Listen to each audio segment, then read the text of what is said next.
everybody. Welcome to another episode of Defense of the Patients. We're a Dota 3 podcast. There we go. What's that in my ear?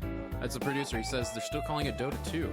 They're still calling it Dota 2. It's weird, yeah. It seems weird to call a new game the same name as the old game. It's like, you know, nobody's Smoke and mirrors, dude. Yeah. Why brand something new when you've already have the branding for something old? Yeah, it's weird. When you have a new game, you do usually change, or at least, you know, up the sequel number. You know? No need. Very confused. It gives me hope because my kid will still be playing Dota 2. Yeah. You know what I mean? It'll just be wildly different. It won't be this game. So I'm Cyphus. That's Roland. Yeah. We're doing this week's a little mixed up, as many of you may have noticed listening to the show yesterday.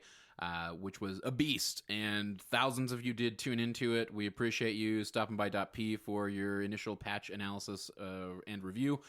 We had the high skill folks here at .p, so running through that thing, trying to tackle it, talk about where it looks like Dota might be headed. For those of you who are new to the show, because a lot of new people tuned into that patch review, and this is, for some of you, maybe you're listening to the first .p non-patch analysis show that you've ever listened to. Yep. Roland and I represent the lower end of the spectrum.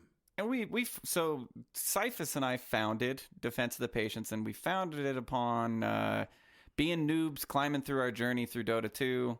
Almost like a journal of like, okay, we just got into this really complex. This was 2.5 years ago. August of 2014 is when this podcast started. It was Cyphus, myself, and Wazoo. And Wazoo was the dude who taught us everything, and he was 2,300.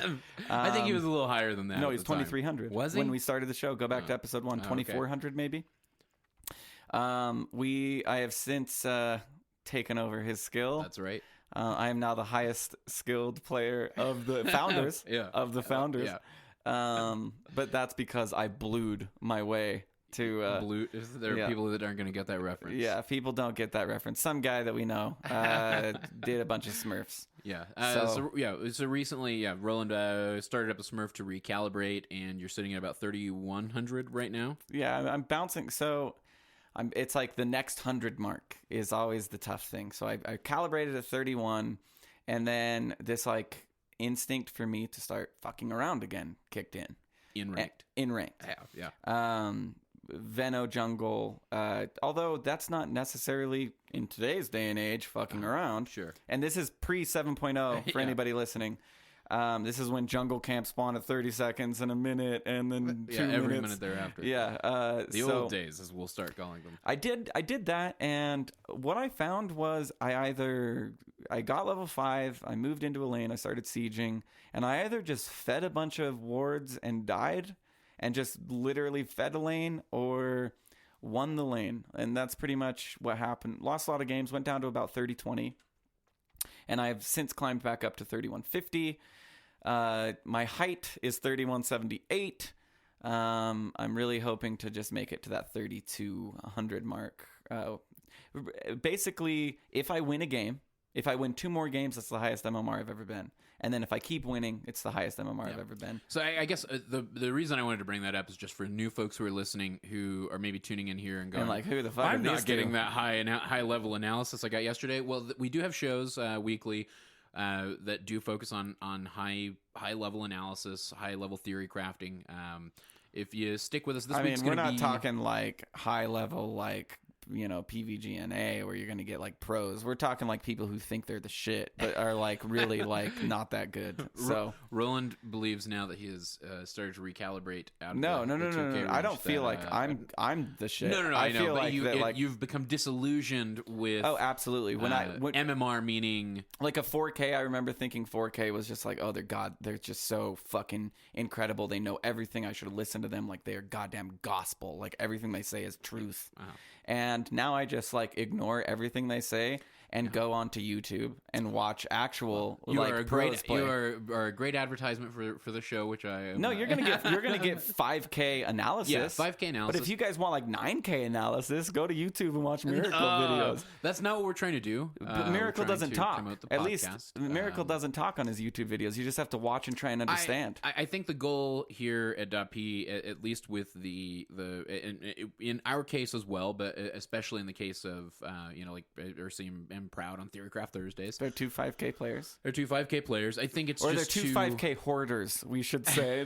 We don't know if they're still 5K because they won't touch their rank. I looked it up. They play ranked periodically still. No, they have not played a solo ranked. I'm gonna look it up while we're doing this. They have not. Which, hey, I mean, if I hit 5K, it'd be really tough to, because they're both on the precipice of 5K. So if they lose one, they're no longer 5K. Regardless, our goal here is to, one, in the case of Roland and I, just kind of share our experience learning this game, which I do still all the time feel like I'm learning as we go on, and I do feel like I get a lot and learn a lot from the higher skill players, and I feel like I learn a lot from you too. Thank you. I learned a ton from you. I mean, when I was on the phone with you earlier today, and I'm like, oh god, dude, they've got a tinker, they've got this, I need a support. And it was like, well, Lion's good for the disable. And I was like, yeah, I know, but I think Lion's going to get picked off by Slark. It was cool to have you on the phone during the pick phase, and I'm last pick, and I'm like, I need a support, Denny, what do I pick? But I think the goal for us is to share our experience with the game as we go along. And we often solicit the help of listeners like you along the way. Yes, and I'll say I've learned a lot from people just writing into the show and sending us emails. And I learned Lieutenant Condor. Okay, he was. I don't know if he still is, and god damn it, he shouldn't be. Is like a 1,000 MMR player or somewhere around that. And watching him, he got really in, and I brought this up on several shows, into Naga carry. At 1K MMR, doing Naga carry. And just watching him, he was good with splitting his illusions and stuff. And you can learn from any skill bracket. I mean, there are holes in your knowledge, I promise you, even if you don't think there are. Well, maybe not in like RTZ, or anything like that. But like for the most part, there are holes, and you learn new things constantly from my peers and my pubs to the people that listen. Ursa, you're gonna have to defend yourself if you're listening to this. He has not played a solo ranked match. I'm almost embarrassed to say it for him. 2 months. I mean, the same's gonna be true with Proud because they both hit 5K the same day. Oh, okay. Let's see. I am gonna look up Proud though. So basically, they're just we need to just get like a TLC like Hoarders edition, and I can't even get in the house. There's so much MMR. I mean, we don't even know what this MMR is. We don't even know if it's current. All we know is that they call themselves Ham, and they seem to do okay sometimes, but they got this like this support that's just constantly into the microphone, and they have a really good Sand King and a really good safe lane.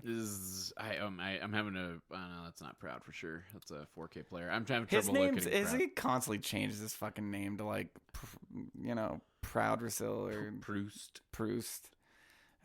It's the same. It's gonna be very close to the same. Yeah. That's not him. I don't know. I know they both haven't played. And maybe Proud I can't look up Prouds, but apparently they made some sort of like Ursinity and Proud made some sort of deal that they won't give each other shit if they drop below 5K to like incite them to start playing solo rank. Okay, that's good. But obviously neither of them have played any, so it's a cold war for sure. But yeah, so with regards to the higher skill players throughout, and these more high skill discussions occur later in the week. I'll say I think at the beginning of the week we're usually having a little bit of fun or answering listener questions and that sort of thing with the match, sharing experiences. But for those of you who are new to this and you're looking for more of that high level analysis, stay tuned for shows like Theorycraft Thursday, and I'd say Proudland on Fridays. You guys get into, while it may be, for some people, it may feel like I know it's educational. It's an attempt to teach things about the game, but it does provide some really interesting food for thought. I just try and come up with concepts that builds and concepts that kind of baffle me. They're like, it started out with doing off lane, safe lane, mid, understanding those roles, and I don't know. It was just shit that that boggled me in my games. So that's what I try and bring. I try and set up. Proud never knows, except for the show he did with you. He knew what the concept was going to be, but yeah, and I just bombard Proud with questions. I would point to that as, that show was getting, and I've talked about it on previous shows, but for new listeners, we were delving into kind of the thought process that should go into itemization and new builds whenever you're tackling a new build for a carry or a support or a mid, whatever. Really, Proud knows so much. I mean, he's a great carry, but being a great carry means what you need supports to do. Maybe you can't execute on supports. 2 months ago for Proud as well. Yeah, I know. So Proud knows a lot about the support role and not a lot about the carry role. He's picking up the mid role because he said that the best mids are even better safe laners. So he's not playing mid for their team, but that's where he's getting some practice or trying to hone some additional skill. And when I play with him, he plays mid. He for a second there, he was feeling like not very confident with his Ember. Then he started picking up Ember playing when we were playing together, and God, he's fucking good. So he's good with those heroes that like require you to like do a thing and then another thing and then come back and do some more things. Yeah. You know what I mean? Like your Lone Druids, your Arc Wardens, like those like I need to do a thing and then another thing and then go home and then come back and I'm doing a thing type heroes. I don't know. Yeah. That's my best way of describing it, I guess. It's a very detailed description. Yeah. That's the caliber of things you're going to get here on DotP. So you've been giving me shit because I didn't play Dota, although I will argue that I've been very busy. You've had a kid, and you've had literally like the thousands of people that listen to the show today or yesterday, I guess, are like 1/4 of the people that are just stomping through my house at all times. People love life. They're just like, oh my God, that thing has so much life left. Like, I want it. Like, literally, like they come over and like suck some of his soul out just to get like a little more life in for themselves. But despite having a baby, you've managed to play a lot of Dota. But I would argue that I stopped playing Dota 2 weeks ago, and then so did everybody else, 2 weeks later. Yeah. No, it's literally like a whole new playing field. This is what I want to delve into today. I want to get into the patch because yes, there was a super high level analysis and a very thorough analysis yesterday. But there are a couple of things that as I understood it, they were just like, what skill would you pick in this tree? Well, I'd go this one, and then I go that one, then I go this one, then I go that one. They went line by line through the patch notes, and but they tried to dissect They were also asking people, like, okay, at level 10, which skill would you get for this hero? At level 15, which skill would you get with 20? Would you get 25? Well, and they had some 5K. They had 5K. It's so situational. I don't think that when I was listening to that, I was like, yes, that's that's a good build for that hero.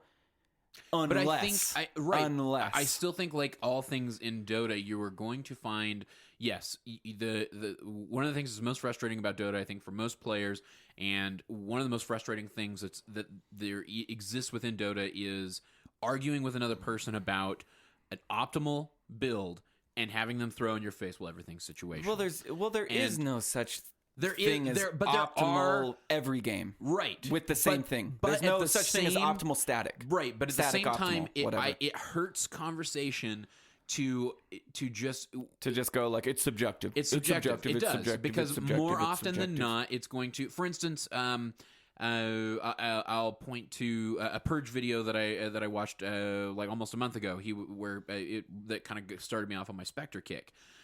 He was talking to that guy, and he the guy was like, he said, "Hey, that was more than a month ago, my friend." Regardless, but what the guy was saying, or what Purge was telling the guy is, "Hey, right here, one of the big mistakes you made is you skilled dagger right out of the gate. You skilled dagger going into lane." And the guy said, "Oh yeah, I figured I'm gonna wind up skilling dagger." And Purge said, "Yeah, with Spectre, 99% of the time you are, so it's really not that big of a deal. But don't skill until you get there. Yeah, but it's a bad habit to get into because of other heroes. Really, what Purge gave him the most shit for was dispersion, getting a max dispersion level on Spectre, and he's like, "Listen, this is not optimal in any case because dispersion is amount of damage you're taking, and when you have 600 health and you're only maximum if you go from 600 to 0, dealing out 60." Right. Because it's 10%. So my point being that we can have these dialogues about in regards to some skills, right? And some things are going to be optimal. And right now we're at a stage in this patch where it's not even live yet. No meta has been able to develop. Well, I'm sure there's some going on right now. Well, sure. And I think pros are probably already delving pretty hardcore into this, probably fiddling around with the test client, trying to get used to things. Well, those wells are going to be. Imagine it's going to be so much fun to watch Dota. Maybe it's going to be overwhelming. I don't know. I'm not sure. And I don't think any of us know yet. It's going to be hard to be like, oh my god, at level 10 he picked up the movement over the damage. What is he thinking? And then it's like, oh my god, he's genius. He did that because of this reason. Yeah, I think it's going to open up. It's weird. It's going to expand builds, but I think that what they were trying to accomplish yesterday, and I think that it's worthwhile, is to, say, like, probably the majority of the time with this hero in the roles that we at least traditionally know that hero to be in, you're going to want to snag this over I wasn't saying it wasn't helpful. I was just saying that I think it was cool to, like, on a, like, if we're just looking at Dota on paper, they gave a really good response on paper for how you would want to skill a hero. Yeah. With the skill tree, not necessarily skilling a hero as we've known it. Yeah. So that's what I want to get into first is the skill tree. When it's literally a tree. Yeah.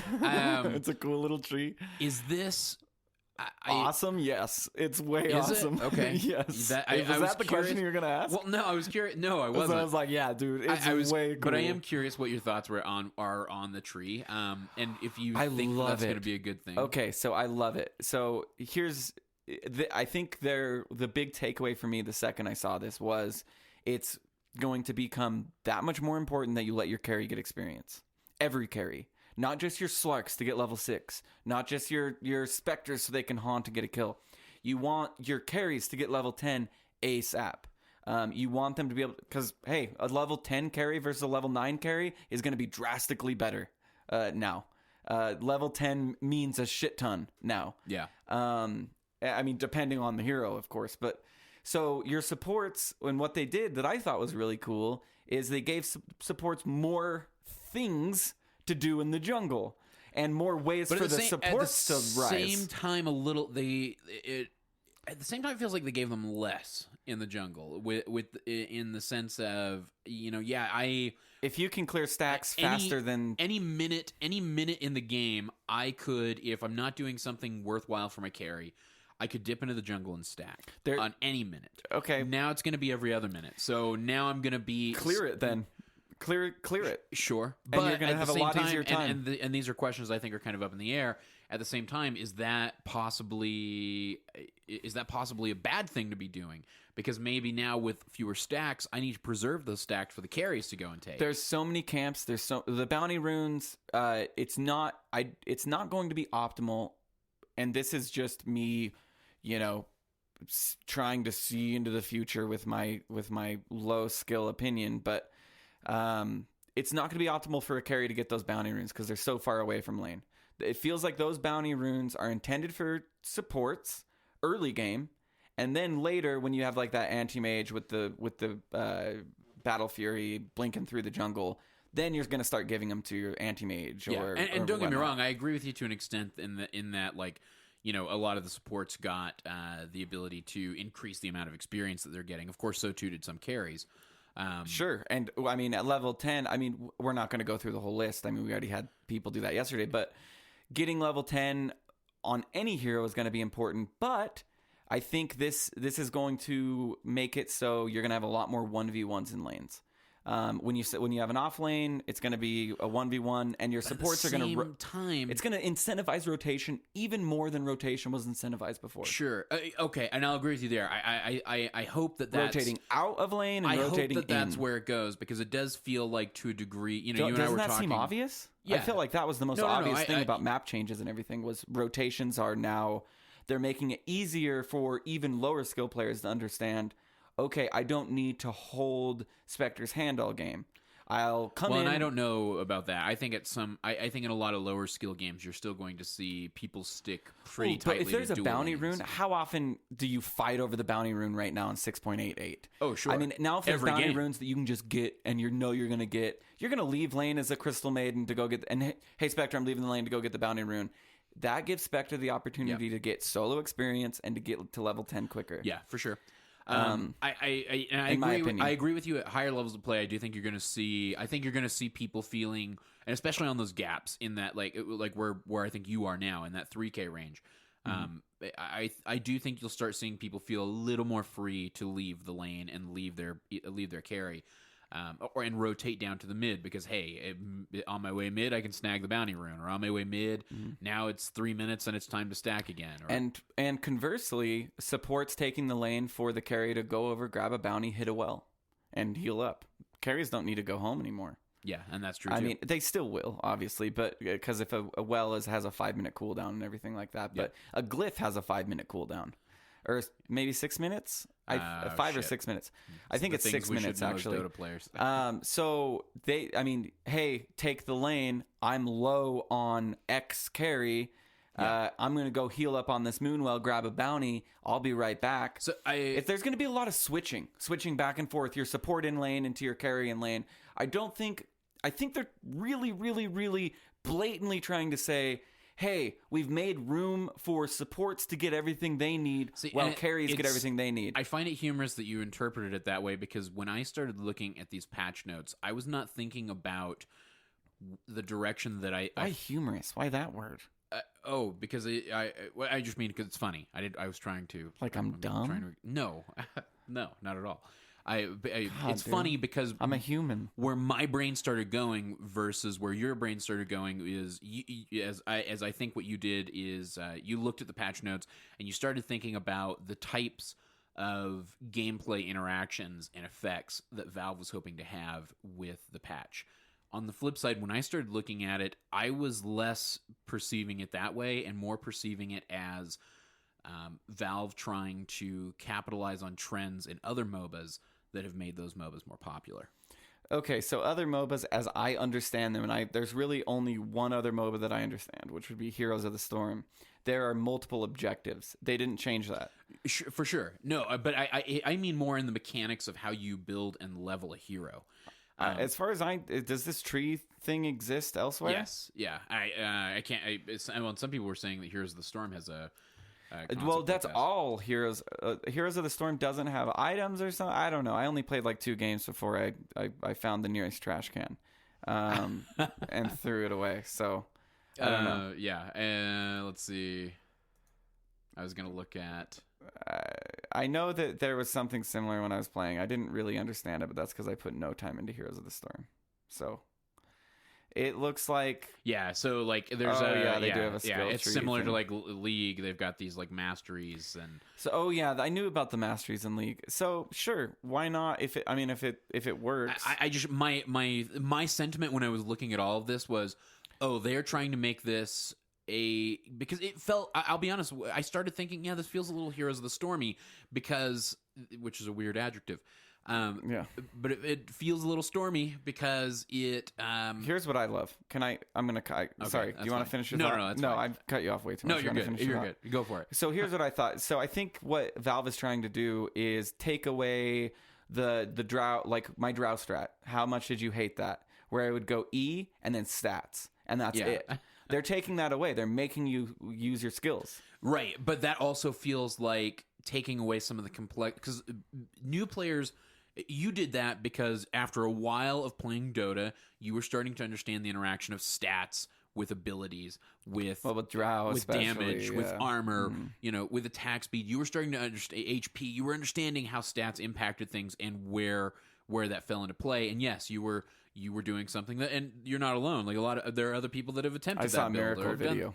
A Miracle did it, and there you go. But that doesn't justify shit because he's like 7 times high. Like, but my point being that those are very complex things for new players and that are getting into Dota to understand.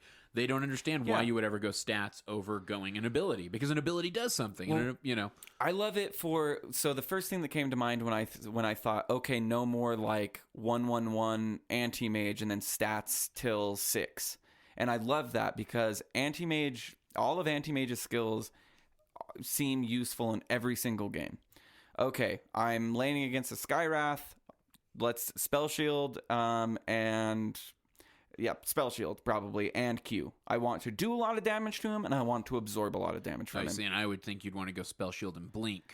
What are you blinking away from? It follows you around everywhere you go. Well, I just mean to lower that cooldown just to get out. I don't know. And he silences you, so it's like, what's a blink going to do anyway? Yeah. I mean, his silence is... Regardless. I'm with you. I get it. So I love this. So it makes you think, instead of... I heard from a 5K player that when you play anti-mage, you go 1-1-1, and then you go stats to 6. Or you go just stats to 6. Well, and I do that. I go 1-1-1 stats to 6. Yeah, and but now it's going to force you to say, okay, I'm in a lane against a Bloodseeker. Blink, and this is Anti-Mage's arch nemesis, Bloodseeker. Yeah. Blink blows, spell shield. Bloodseeker is such a horrible example. Like, you probably want to go Q. You probably want 1 and W. You probably want a bunch in E. I get your point. It's forcing you to think. Well, no, you were forced to think. And I argue that you're forced to think a little bit less, because when you're just told to go stats, you just go stats. When you're told to do something, you just do something. No, I understand. I understand why people go stats. Mm-hmm. You go stats because you need more mana to be able to blink more. You need more stats to do a little bit more damage. You need more stats to beef up anti-mage a little early. 9 int per stat per int per 1 int? You get 9 mana. Sorry, I think so. You're getting 18 every level. I mean, it's super small, and that's why I never understood. And I'm sure I'll get a flood of people saying this is why, but I never understood skilling anti-mage that way unless you had like completely uncontested.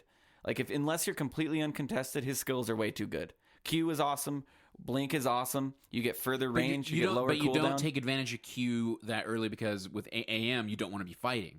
And you want Q when you're fighting. Harassing. And if you're harassed, but you'd rather your priority be on farm. Sure, but if you were cutting through things and you're against another melee, regardless, that's not the direction I wanted to go with this. But you're trying to draw like a generalization for how things go in a perfect world, and I just don't like that. My point is that I think that I think in some ways they remove complexity by getting the skill tree, by not having stats as an option. And I think that it was... They only added to it. I think it was very... In my opinion. No, well, and I think that those skill trees provide these very It's easy to understand complexity. Low skill ceiling, or low understanding level, but high skill ceiling. So I viewed the skill tree as... This makes it feel more popular, or this makes it feel more akin to other MOBAs that other people have probably played. This will be something that will make people feel like they're getting a huge power gain, and they are. And I think you're going to see. I think it's going to result in. I think it's going to result in the long run in faster matches. Yeah, absolutely. I think that's what they're doing here. Obviously, if you're adding 4 bounties every 2 minutes, I'm not saying that's a bad thing. It's a great thing. I would love to get game average time down to like 20 to 25 minutes. That would be awesome.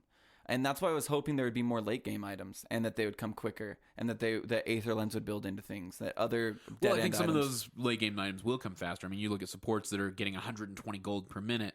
And some I think some carries will get that. A few carries get that too. But I mean, and Wraith King can reincarnate with no mana. That's so fucking. I mean, you're awesome. Looking at. I think it's on CM that she gets the 100. And, I guess it's 90. level 20. But I mean, any game that CM's hit level 20. She's going to bump up that 120 gold per minute. And getting to level 20 is more like getting to level 17 now. I think, as far as I understand, don't take that as like truth. As far as I understand, 25 is more like level 23, and 20 is more like level 17. Yeah.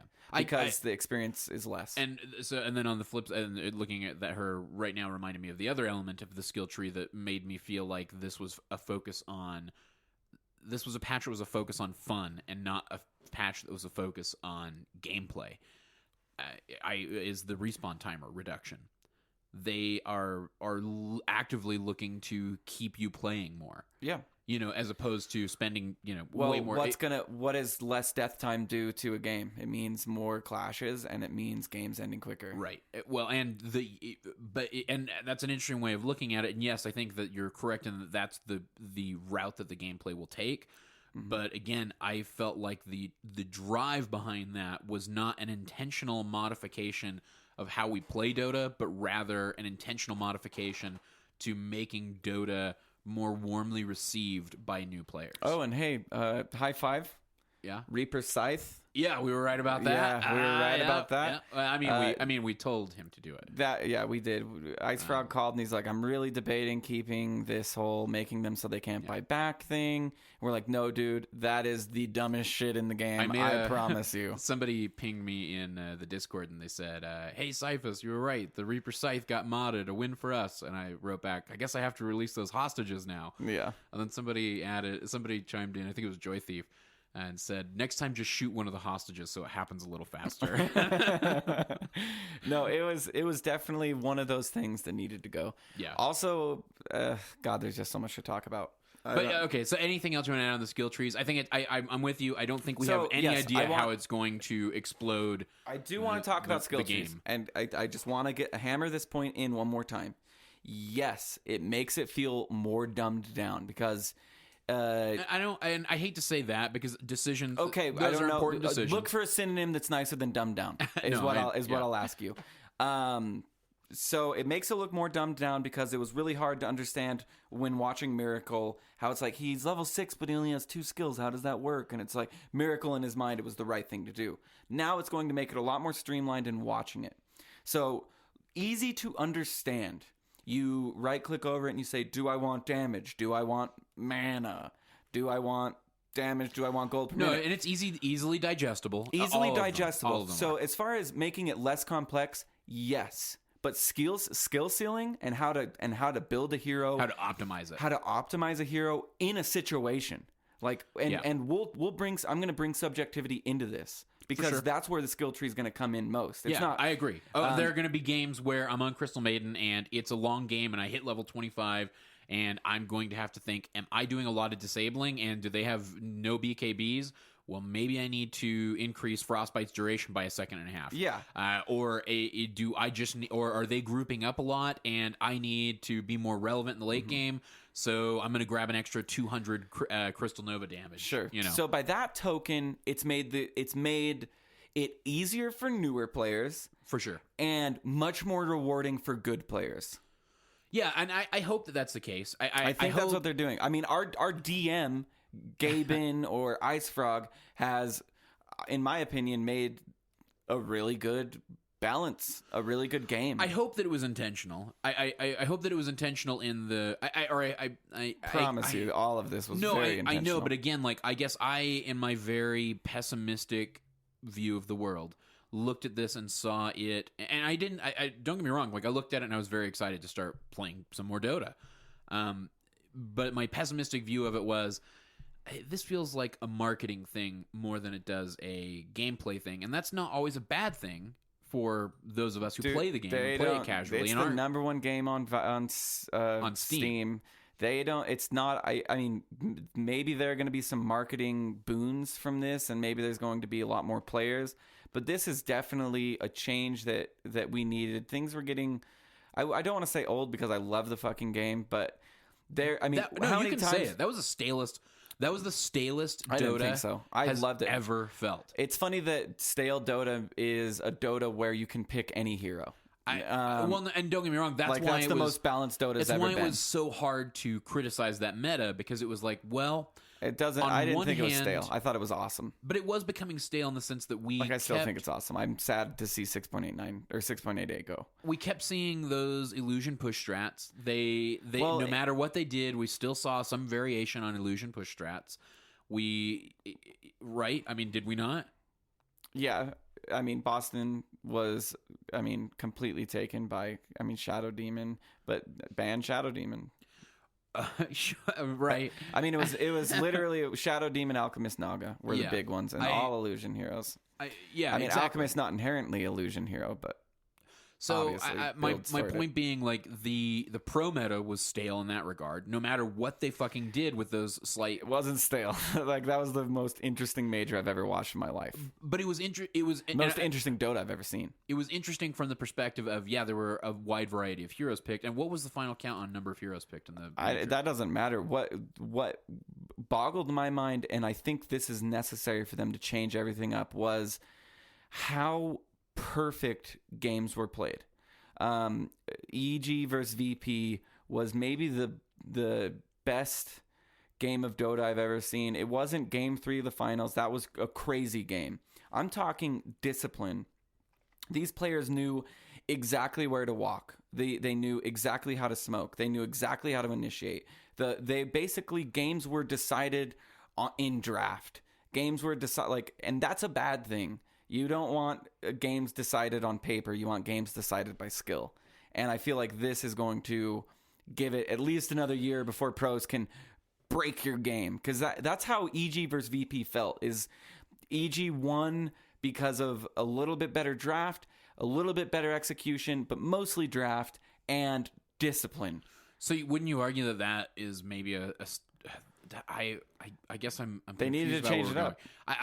They needed to change it up so pros need to have that start over again. But absent the pros, this feels more like a patch for the casuals. I mean, this feels more like a patch targeted at you and me than it does targeted at Arteezy and Miracle. No, absolutely no, dude. I just can't disagree more. They're playing the same game. This is what they do for a living. I know, but you know what I mean in the sense that we have patches that come out. It got simpler to understand, but the skill ceiling got higher. I don't know how many ways I can say it, but that's the way I'm saying it. For pros, it's going to be a lot more rewarding. For newer players, it's going to be a lot more rewarding. It's a win-win-win-win-win for everybody. Okay. All right, Valve fanboy over there. It's not Valve fan. I think they did what they needed to do. And obviously, they spent a lot of time getting it to the buggy for sure. point where it's at right now. It is buggy, and I'm not mad about it. It's buggy. I mean, they made a new game. It's gonna be buggy. Yeah. Thank God that they have people that are downloading it by the millions to play test it for them. You know. So at this point, it feels like you should probably just be playing in the test client if you're going to be playing at all. Well, I've been popping in and fucking around, and then I was like, why is this jungle camp not spawned? What? And then I had to go to the jungle camp. I was like, wait a second, 1 odd minutes. What is this shit? So all right, let's run through. Are there any other real big exciting changes you for sure want to get to before we get to the end of this episode? Obviously we got rid. So Boston Major, obviously, and they knew this long before Boston Major, but Naga, Alk, Shadow Demon, Luna with Shadow Demon rather, were just wrong. It was just wrong. It was kind of dumb, and they found a really creative way to fix it. And they made it they said, okay, well, if you're going to have illusions, you better babysit them because they're going to start giving gold. They're going to start giving experience. So if you want to be that illusion guy, you better take care of your illusions or let them expire.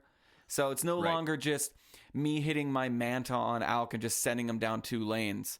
It's now I have to watch those because I don't want to feed those. Yeah. And, and I feel like there should be a bounty for Alchemist illusions because they're so goddamn hard to take down. No, I agree. There are stages in a game where it's painful to be fighting illusions and getting nothing. The Jug illusions that would come in when you had a butterfly and you're just like, I can't stop him from killing this tower. And these AM are just illusions. Are shitty. Drow illusions are shitty. Where they're on low ground. And so now it incentivizes your team to jump illusions. And it's it's weird to think to an extent. I mean, it's what was the? Well, you want to kill it before it expires. What was the ultimate? Okay, 5+ level in gold and XP. So so at level 20, you're getting 30 gold, 30 XP at max level. Shit, dude. That's more gold on the map. Yeah, and guess what? Sure. Guess what? More gold on the map means a quicker game. For sure. Yeah, I'm with you. No, I suspect. Somebody on the patch analysis yesterday was mentioning that they thought that at least initially that games would go longer as people strive to or because people will intentionally try to make them go longer so that they can hit that level 25 power peak and try out that Wraith King with no mana no mana reincarnation cost. With Moonwells giving gold, with Moonwells give you mean when they're destroyed. Yeah. With bounties being everywhere, the level 25 thing is kind of like pie in the sky. I feel like they made that for the late game. They made that for those games that you want to end. The games will get shorter. I don't know. I'll eat my words if the games don't get shorter by at least 5 minutes and on average. Yeah, we should I'd have say looked up within the average. within 3 months. Apparently, as I understand it, average game length is 35 minutes right now. It doesn't feel like it because you have pick phase and you have everything like that. Yeah, really, true. average game is like 50 minutes because it's like 5-minute search time, 10-minute pick phase, 35-minute game. If we're going by complete I'll average, say I am usually not searching any longer than 2 minutes. it's been about 4 to 5-minute queues for me. But I'll give you the 5 minutes. Yeah, it's 5. So I'd say it's about 50 minutes. I would love to see, and I do feel like a lot of games go 40 minutes. I'll say most. I feel like go 40 minutes. but for that's just bias. I mean, if the true average is 35 minutes, the average is 35 minutes. I wonder. So, I'm sure DotaBuff has a stat on that. I know. Well, I'm not sure if it's 35 minutes. I think it's somewhere around there. I'd love to see an average game in Dota be 30 minutes or less. I'd love to see an average game of Dota be like 25 to 29 minutes. The pick phase, the UI got better. It doesn't mean it's going to be faster. So, I mean, as I'm just looking at page 1 of matches that have been played in the last 13 minutes in Dota, the vast majority of them are over 40 minutes. I could be wrong. And I don't know where this information is coming from it, Proud. The 35-minute and average game of Dota is 35 minutes, so I'm not sure. I'm just regurgitating information Sure. with no statistics behind it. Oh, God, that's way too long ago to. Well, doesn't that be say worthwhile. 35 to 45? Yeah, but that's from 2013, and Nothing's changed since 2013. Nothing. Oh. New ancient creeps too, more ancient creeps. I mean, they put so much more gold on the map, and if we're talking people are being so efficient, then yeah, I mean, we're gonna get to that point. Here we go. Average. I can find average match duration by hero, and they are almost all at 42 minutes. Okay, so I'd love to see it go down by 5 minutes in 3 months, and then go down by 10 minutes in 6 months. You know who you get the shortest games with? IO, Chen, and Meepo. Yep. They're the only ones at under 40 minutes. What are they at? 39.58 in the case of Meepo, so he just barely makes it. 39.25 for Chen and 39.01 on IO. Makes sense with IO because IO either feeds or dominates. So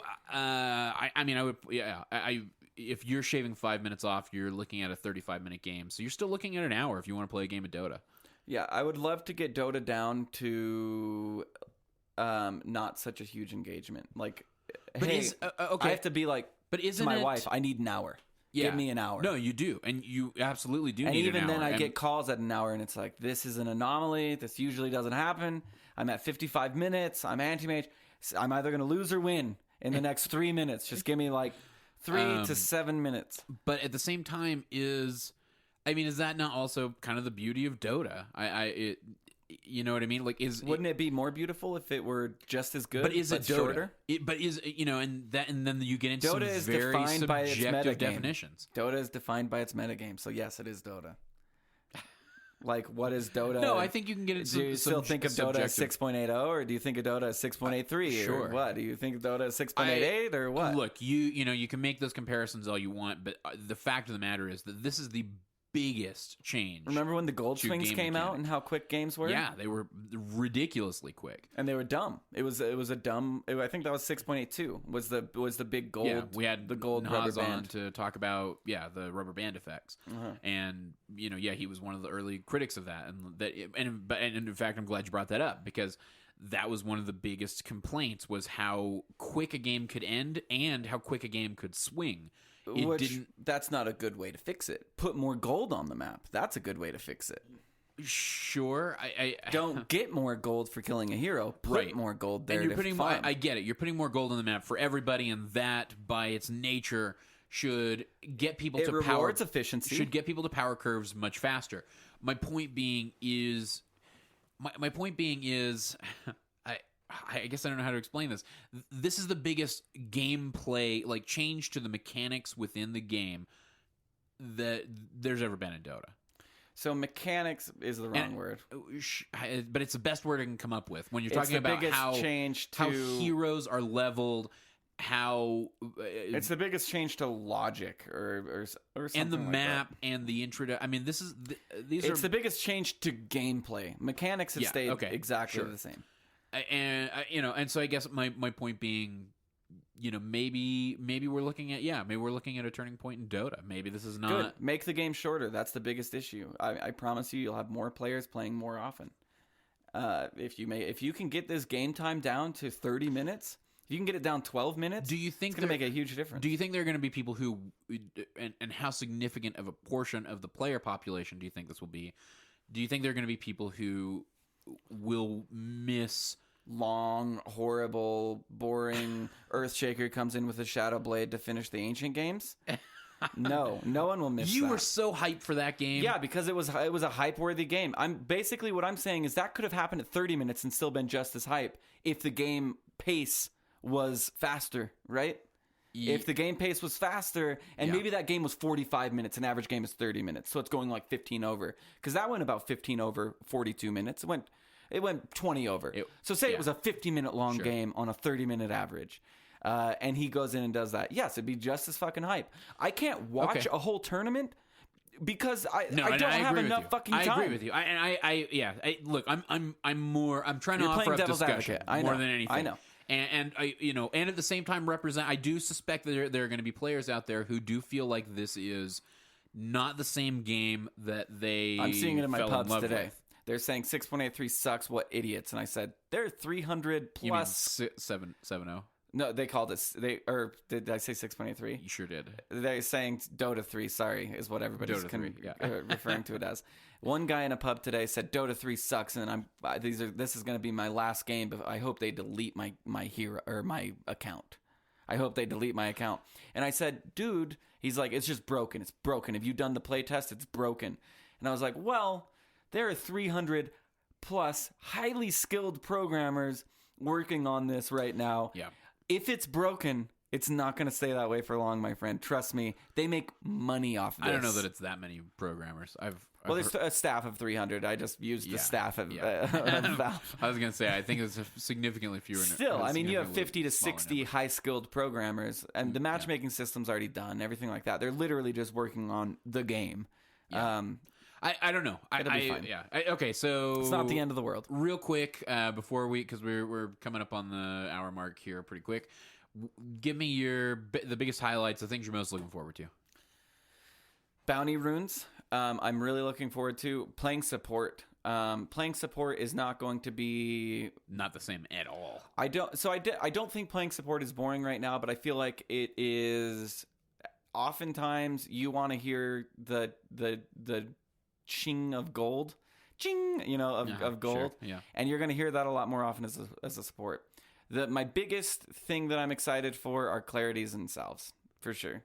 How many times would I TP into a lane, salve somebody, and they just headbutt their way into a lane? Yeah. And it wasn't the hero that was stopping it. It was just a random range creep. It was a creep, and it was somebody doing something dumb and not paying attention. That's something that just is quality of life, is what I'm going to call that.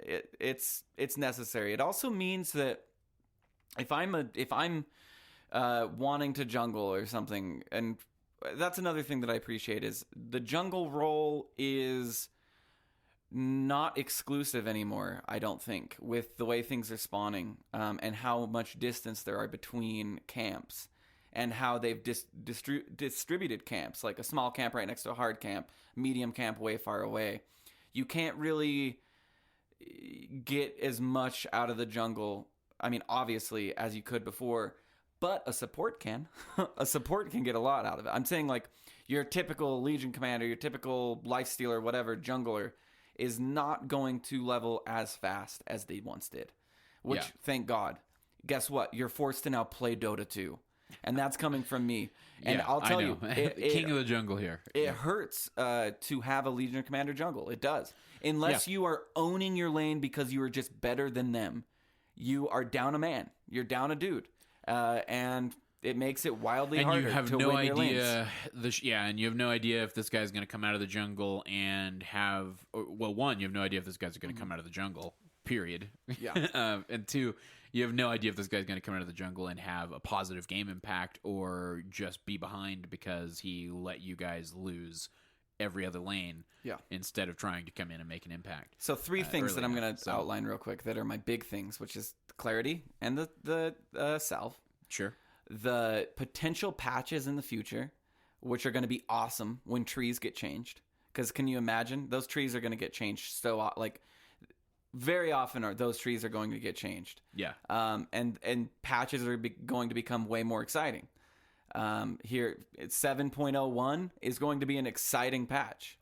Yeah. Oh, for sure. And then thirdly, I am excited for the future of Dota. I feel honestly like this is going to be a good thing for the pros. It's going to be a good thing for new players. Going to be a good thing for average MMR players, and it's going to be a good thing for those high up on their horse players that think they know it all. Because guess what? You don't anymore. No, nobody does. It's true. But it'll be interesting to see what the high skill players come up with. You don't know anything anymore. Now you know what I mean. Like you do. You still have.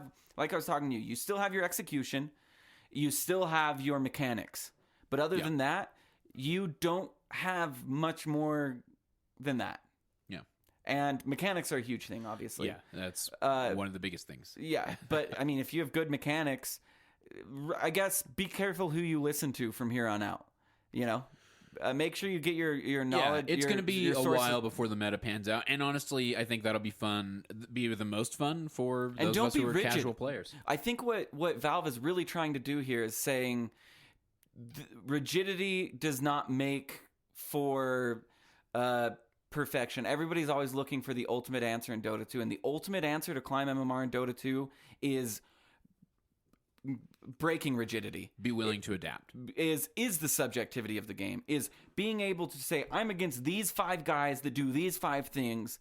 How am I going to skill my hero tree-wise? What am I going to build? So now it's items and tree, and then your skill build, which matters the least. It's like items, then tree, then skill build. I don't know that it matters the least. It's of the 3, I'd say it matters. Of the 3, I would probably argue that the tree will still wind up being the least. The last, okay, maybe I items, skills, tree, or somewhere around there. Anyway, it's cool that there are 3 things, 3 dynamic, changing every game. No, for sure. And it's going to be fun to see how those interact, and just even contemplating like, hey, if I do this on the skill, the beauty of this is they're probably all 3 relatively equal in the sense that, like, you know, and again, I'll point people back to that episode that I did with Proud, where I filled in with you on Proudland. I know I talk about that episode all the time, but it kept coming to mind as I was looking at this patch, because I was looking at that level 10 and thinking, it's going to be interesting to hit level 10 or be planning on hitting level 10 and thinking about your item build and going, okay, what works? I have a delivery method built in on my anti-mage for my damage already, so I don't have to worry about getting a blink dagger.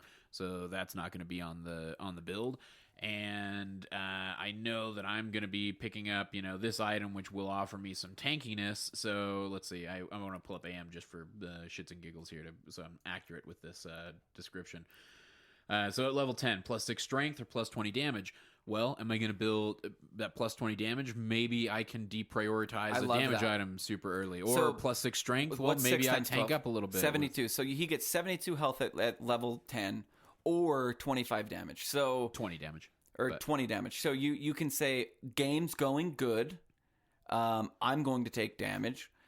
Oof. Well, you can almost also look at it the other way. Like if you're winning the game, you build, you know, because Proud's whole thing was, you know, if you're winning, or if you're winning, you build tank. If you're the rule of thumb, and the rules made to be broken, you're winning, you build tank. If you're losing, you build damage. Right? I think it depends on the degree in which you're losing. Sure, but I'm saying you can kind of look at this and go, am I behind? If I'm behind, I probably need to build or I need to go damage at level 10. And think about hero spamming. I could probably go strength. Not going to be as boring anymore, hero spamming. Yeah, that's true. Because every time it's going to be a little bit different. This game, I want the damage for sure. Oh, this game, I'm kind of getting wrecked. Like, I need that health. I need that level 10. I need that boost. Okay, I'm going to... What are your 3 things? Yeah, I'm going to run through them. Monkey King, because I've been playing the carry position lately. Have you tested him yet? No, I haven't. He's weird as fuck, but jumping around in trees is way fun. Yeah, that's what it looks like, really. Yeah. You know. His ult, I was watching a Slashers Way video, and his ult, he's like, I wouldn't skill it because I don't know how it works. Is literally what he said. So, well, what's so hard to understand about summoning a monkey army? No, it's weird. Go into a demo and go to like max level and use it on a bunch of enemies, like spawn enemies. I don't honestly completely understand it either. We'll have time. We'll have time. Yeah. So I'm looking forward to Monkey King. I am looking forward to, I guess I'll say a very general thing I'm looking forward to is seeing how it all kind of shakes up and seeing if Valve is able to maintain that nearly every hero being viable as a pick kind of philosophy that we've had or capability that we've had in previous Smart metas. R sucks if you go the left all the way left, but if you go right, left, right, he's awesome. Well, I just mean like thinking about things like, hey, I wonder, am I gonna be less afraid to early pick that Wraith King, knowing that eventually, fuck them if they get that. Isn't it a level 25 It's thing? a level 25 thing, and it's it's like, hey, So if the game goes late through enough. the game, you struggle. Oh, you get Midas. You get Midas. You get Midas, and you say every tome is mine. Every tome. Tome scaling. Tome scaling, that is going to be another big thing we didn't talk about for supports. And, of course, Raindrops 1 second. I thought they'd nerf Raindrops a lot more than just doing another second cooldown. So they went from 6 second to 7 second cooldown on Raindrops. I feel like you could throw an even 10 second on there, and it'd be fine with Raindrops. Yeah, maybe so. We'll see. So the other big thing I'm looking forward to, and this is kind of goofy, as I was reading through the patch notes, I had my first spark of inspiration for trying something that's like out of the norm, and that was I'm going to try to play Chaos Knight support and go Ags. So you can make a million of. He's got a stun. He can close distance. And if you snag that, and if you look at his skill tree options, which I'll scroll down to real quick, he's got some things. Built supporty. He can be built kind of supporty. That's cool. What was I looking at specifically? There he is. So level 10, it's either 15 attack speed or 7 intelligence. He has a low mana pool, so that's a big thing. Yeah, but the 7 intelligence helped that mana pool a little 7 bit. 7 times 9, 63? Yeah, 15 movement speed or 10 strength. Then he gets 120 gold a minute or 12 all stats. You just get that GPM, dude. Yeah, you get that GPM. And you just snag some tone. Hey, that's your wards right there. Yeah. That pays for your wards. Yeah. So, I don't know. It's one I'm contemplating. Literally 120 GPM means 2 wards every minute. I mean, at least it's like a roamer,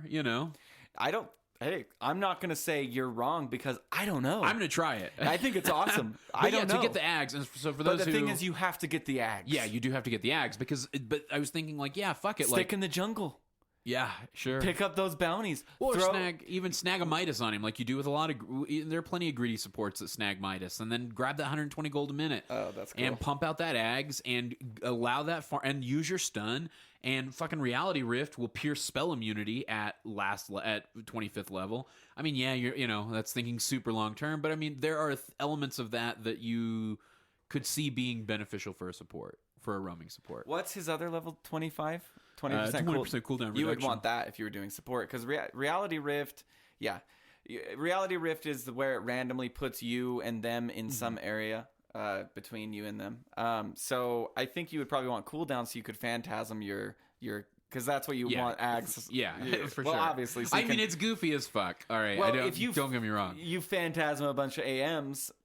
Are those considered illusions? Yes. Yeah. And it's 5 times level plus. I can't remember the method, but it's yeah, 5 plus level per everyone. Yeah, it's like so you're. But it would be entertaining. Don't feed my AMs, Chaos Knight. It would be an entertaining way of being a support that also gets kind of an opportunity to play around with that carry. I'm thankful damage for capability. Lincoln's Orb. Or Lotus Lincoln's Ags for AM. That's awesome. I wonder. It's going to be interesting to see remember how I if said that works. I wish Lotus just worked like a Lincoln's. Well, now it does. If you get an Ags on AM. And Lotus Orb plus Lincoln Sphere is super expensive. It's way more than 4,200 gold. So that Aghanims is going to be awesome against your Bloodseekers. Sure. Dude, I'm going to get Ags. And guess what? Picking up a Blade of Alacrity, great on AM. Picking up an Ogre Club, great on AM. Picking up a point booster, even better. And then you get the Wizardry last, and you're good. It's going to be sweet, dude. It's going to be sweet. So you think you're going to build some Ags on AM? Oh, well, it's not going to be every game, but if I'm dealing with a Legion Commander, fuck yeah. If I'm dealing with... Wonder how that... I think it'll just break instead of reflect. I don't know. Or will it reflect and you be dueling? Well, then you duel each other, and so she can win a double duel. You have never seen that interaction? Lotus Orb with Legion? Oh, no, I guess so not. if I Lotus Orb myself and she duels me, and she kills me, she gets 2 duels. Jesus. Yeah. So it might be dangerous doing that. Against Legion, but against... Although it would block the first one, so you would just wind up having... I don't know how it works, honestly. It'll be interesting to test. Yeah, which is why you should download the test client and pop in so we can test these things. Yeah, I'd be down. With Bloodseeker, it's honestly not that good either if it goes through. Because it wouldn't. It blocks it and reflects it. Bloodseeker gets ruptured. It blocks and reflects. Blocks and reflects. So if it blocks and reflects, that means you're the one dueling. So you could still lose to Legion. Right. It's the same. It's the same effect. But you.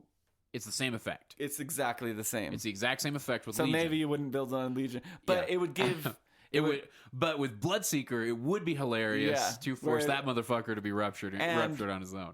Well, it would just basically nullify Bloodseeker as a tank. Turned. He just wouldn't wouldn't rupture you anymore. He'd be an idiot to rupture you, right?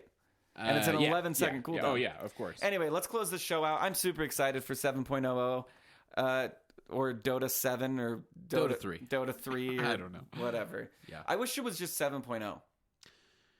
Well, you're going to have 7.01 here soon. Yeah. And, it's going to be fine. Yeah. It's going to be fine. Don't worry about it. And you know what I was thinking about? I was like, yeah, it does go 6.89 to 7.0. No, it doesn't. Yeah, I know. Why is it not 6.89, 6.891, all the math classes really 6.893? paid off.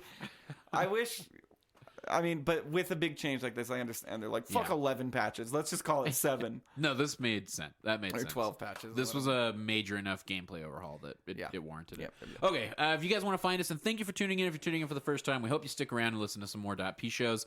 We are a Dota 2 podcast. You can find us at Defense of the Patients. Dota 3 podcast, excuse me. defenseofthepatients.com is our website. Tweet at us at .p_show. That's at DOTP_show. Find us on iTunes, Stitcher, Google Play, all your favorite podcast apps. And if we aren't on one, let us know. We'd love to be on it. Jay Gucci on the Reddit is doing an awesome job. Yeah, you can find Defense of Patients subreddit. He posts all the new episodes as soon as they're up, and you can comment there, hit us up there, or send us an email. We check that pretty frequently, and we compile questions for getting back to or answering, responding to listeners. If this is your first time listening, check out Thursday's show, Theorycraft Thursday. In my opinion, the coolest, most dynamic show on the network. They take combos and they talk about how the combo is going to go, and then they actually play it and then come back and report. It's really going to be fun to to do now that we have a new patch. Yeah, because they're going to talk about their skill trees. How should I skill tree this? Well, I just mean it's going to blow. Thursday just got better. Yeah, a lot better. Yeah, because it's blown open all of the possibilities and even retrying old possibilities. And that's proud and Ursi once again. They're great. So emails at defenseofthepatients@gmail.com if you want to hit us up. Twitch.tv/.p-tv1. If you had tuned in live, you could have watched that patch notes analysis go live yesterday. You can still go to previous broadcasts and watch it if you want to watch it, or you can listen to it. It was good. Yeah. I didn't listen to any of it. I mean, I popped in here and there in between games and watched like 5 minutes and then muted it because I was playing a game of Dota. And for those of you who are wondering why we didn't do the Q&A today, that is because the patch got released yesterday. We felt like some of the questions might not work, and we had some availability issues elsewhere. So that's why you got today's episode. I guess I could have explained that at the top of the show. That's what a pro would have done. Well, you're not a pro at anything, nope. So... Not Dota, not podcasting, not driving. I'm just gonna uninstall. Not poker. No. There's a ton of knots. The list goes on. I'd rather not make not that. Catan either, although you may think so. I am way better than you. Yeah, exactly. I mean, Jesus. Wow. A monkey would be better than you. You need to watch what you say before you hurt somebody's feelings. Okay. Excuse me. I'm sorry. All right. A monkey king. Thank you. At least go, just close it out. Trying. You're a lingerer. And then youtube.com/.ptv1 if you want to see, if you prefer listening to your podcasts on YouTube and you want to check out the Theorycraft Thursday replay videos of the game that they test out. I think that's going to be it for... we do in-houses every Wednesday, but not right now. We are on hiatus through the holidays. Until 2017. But yeah, 2017, Wednesday nights, we have a community night where we all get together and we play some Dota. They're always a blast. And at the end of the seasons, we do giveaways. The giveaway for last season is coming up. I think it would be cool to do it a week before the season starts. I mean... The giveaway? Just to hype things up. Yeah, okay. We'll do the giveaway the week before so you guys can get all reacclimated to the Wednesday the Wednesday. When we have the set Wednesday that we're going to start back up after the new year, we will let you know here on the show and via Twitter. All right, that's it, folks. Thanks for tuning in. Until next time, this is Cyphus for Roland saying good luck and Godspeed.